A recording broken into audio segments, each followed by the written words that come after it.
Ազգային ժողովի շենքի առջև բողոքի լուռ ակցիայի մասնակցող ատամնաբույժներին չի գոհացնում այն տարբերակը, որն այսօր ատամնաբույժներից մի քանիսին ներկայացվեց ազգային ժողովում։ Այն ստոմատոլոգները, ովքեր դեռ չեն հեռացել հանրապետությունից, ուղղակի հավաքվել են հիշեցնել իրենց մասին, որ դեռ ստեղ են։ Ատամնաբույժներից մի քանիսը հանդիպում ունեցան ազգային ժողովի առողջապահության, մայրության եւ մանկության հարցերի մշտական հանձնաժողովի նախագահ Արա Բաբլոյանի հետ։ Բաբլոյանը նրանց է ներկայացրել արտոնագրային վճարների մասին օրենքի նոր նախագիծ, ըստ որի կնվազեցվեն ատամնաբուժական ծառայությունների վճարները։ Օրենքում ավելի վաղ կատարվել էին փոփոխություններ, որոնք ուժի մեջ են մտել այս տարվա հունվարի 1-ից։ Համաձայն դրանց զգալիորեն ավելացել է ատամնաբույժների վճարները, օրինակ մինչև 3 բազկաթոռի համար նրանք պետք է վճարեն 80,000 դրամ։ Սա նախկինի համեմատ բարձր է մոտ 7 անգամ։ Նախկինում 1 բազկաթոռի համար վճարվում էր 10,000-ից 15,000 դրամ։ Բաբլոյանի ներկայացրած տարբերակում 80,000 դրամը նվազեցվում է մինչև 60,000 դրամ։ Նվազեցվում են նաև այլ քաղաքներում գործող ատամնաբուժարանների համար սահմանված վճարները մինչև 45,000 դրամ եւ այլն։ Ատամնաբույժները սակայն դեռ կքննարկեն այս տարբերակը, բայց նշում են, որ այն եւս գոհացուցիչ չէ։ Նրանք առաջարկում են օրենքը փոփոխել ու իրենց թույլ տալ աշխատել նախկինի պես։ Ազատություն ռադիոկայանի զրույցներում ատամնաբույժները հայտարարում են, որ արտոնագրային վճարների մասին օրենքում կատարված փոփոխությամբ կառավարությունը նպատակ ունի այս ոլորտը մենաշնորհել, աստիճանաբար իրենց դուրս մղելով դաշտից։ Նրանք առայժմ չեն մատնանշում, թե կառավարությունն այս կերպ կոնկրետ որ գործարարին է պատրաստվում լավություն անել։ Մենաշնորհման համար է, հասկանում եք, երբ որ ստեղ եղավ պարտադիր առողջապահական ապահովագրություն, այդ մեծ գումարը բոլոր ժողովրդի արդեն հաշվել են, որ ահագին մեծ գումար է կազմում, որ կարելի է 1-2 ձեռքում գնա, ոնց որ խանութներ էլի։ Այսինքն յուրաքանչյուր աշխատող մարդ ու չաշխատող այդ գումարը վճարելով գնալու իրենց ուզած կլինիկաները։ Նորմալ բժիշկները իհարկե կհեռանան, ովքեր որ շատ քիչ կմնան, իրանք այդ նույն կլինիկայում կաշխատեն ոչ թե պետական հաշվարկով, այլ կասեն, եթե լավ պլոմբա եք ուզում, այսքան դապլատական։ Здесь дело не тангацум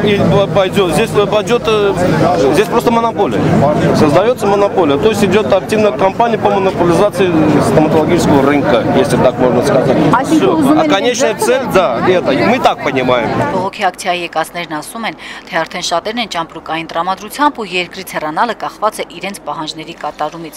Մանետ ընկերության տնօրեն Մանու Գևորգյանն ասում է, թե հունվարի 1-ից այլևս չի աշխատում, ազատման դիմում է գրել։ Հունվարից դիմումը գրված է, որ ես չեմ աշխատելու, որտեղ բացի այն, որ հարկերը դրել են, պահանջը այսպեսին է եղել, որ նախապես 2 ամիս առաջ պետք է վճարվեր այդ արտոնագրային վճարները, որ գումար չունենք մենք նախապես վճարելու։ Որտեղ մեր ունեցած գումարը մենք տալիս ենք բանկերին, որ ոնց գումար ենք վերցել կաբինետ բացելու համար։ Մնացած փողով էլ ընտանիք են պահում մարդիկ։ Այսօրվա դրությամբ եթե ես գլխանց կարողանամ հարկը վճարեմ, չէ՞, ուրեմն ես պետք է կամ օլիգարխ լինեմ, այսինքն փոքր մասշտաբի։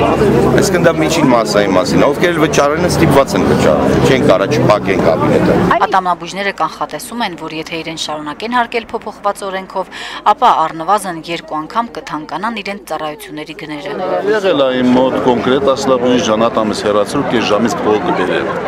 Դա ի՞նչ է նշանակում։ Դա բաց նշանակում է, որ ինքը որ փողը լինել, կես ժամից հետո կգար ատամը կհեռացնել։ Դրա համար ասում եմ դախտը ջան, գնա առողջություն եմ ցանկանում ու սպասարկում են։ Բայց այսօրվա դրությամբ նախ տես մարդիկ արդեն վախենալու են չեն գալու։ Հասկանում եք, երկրորդը մենք չենք կարալու ծերից հասնել։ Ժամանակ գալիս են պրոֆիլակտիկայով են զբաղվում, ատամ էին բուժում, մաքրում էին լնդերը, հիմա չէ, հիմա այնքան պիտի սպասել, ատամը ցավացնի, դաժե պուլպիտի ժամանակ դեղ են խմելու, բան տնանի, ցավը թողելու է, հետո որ նոր արդեն տվա ֆլուս, ուրա, այն ժամանակ վախելով գալու է մի կերպ, ատամը հեռացնի։ Հա, մեդիցինսկի ցենտր է։ Ձեզ հրավիրում են։ Ինձ հրավիրում աշխատենք, չեմ ուզում, չէ ուզում ես երկրից գնայի, բայց եթե այդպես են անում, ես արդեն ստիպված պետք է գնամ։ Բողոքի ակցիաների մասնակցող ատամնաբույժերն այսօր իրենց ներկայացված օրենքի փոփոխության տարբերակի մասին կարծիք կհայտնեն առաջիկայում։